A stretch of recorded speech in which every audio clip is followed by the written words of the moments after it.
Bayad na bro. Aga namin mag-grocery. 2 weeks kami hindi nag-grocery. Hello mga palalabs! Another day, another vlog. At ito na naman nga ang inyong palalab craving. At ang cravings natin for today's video ay ang mag-grocery. Dahil kayo ay mapagpanggap na marami tayong pera, dapat tayo ay nag-grocery. At sa SM dapat dahil tayo ay dakilang social climber. Ganon dahil inggitera tayo, diba? At gaya-gaya at ayaw nating nasasapawan tayo ng iba. So dapat nag-grocery tayo. Kumuha na nga tayo ng sabon dito mga palalabs. Ayan, syempre yung pinakamahal. Bahala na kayo kung ano yung pinakamahal dyan mga palalab. At kumuha na rin kami ng sabon na lagi namin ginagamit. Basta mabango yan mga palalab. Siyempre, hindi na tayo araw-araw naliligo. Dapat yung damit ay mabango, ganun. At kumuha na nga kami ng soft drinks. Pampadiabetes to mga palalabs. Kaya kung mataas ang sugar nyo, masalo pang dadagdagan. Siyempre, kung merong inumin, dapat meron ding papapakin. Ganon. Ako kaya kailan papapakin? Ay!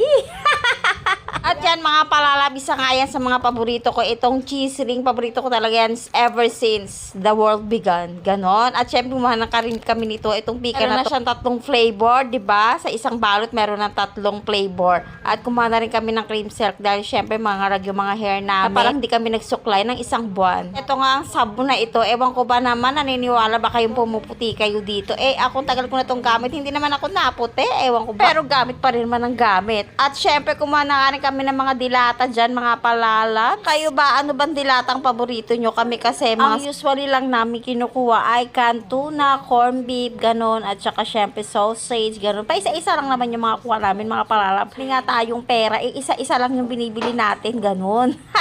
Hindi rin naman yan maganda araw-arawin. Dapat moderate lang, ganon. After nga yan, nagpunta na tayo dito sa mga toyo suka, mga palalab. Napaka-importante nga ng mga ganyan dahil araw-araw ko yung ginagamit sa pagluluto. At yung mga ganyan nga, mga palalabay, hindi yan nawawala tuwing mamimili dahil nga kailangan natin yan araw-araw sa ating pagluluto. Nakakainis naman kasi kung palabas-labas tayo. Sobrang init ng panahon. Alam nyo naman na malakutis, porcelana yung kutis ko. Ayoko nang naiinitan. At eto na nga, sobrang happy ko kasi ang pinaka-paborito kong sardinas.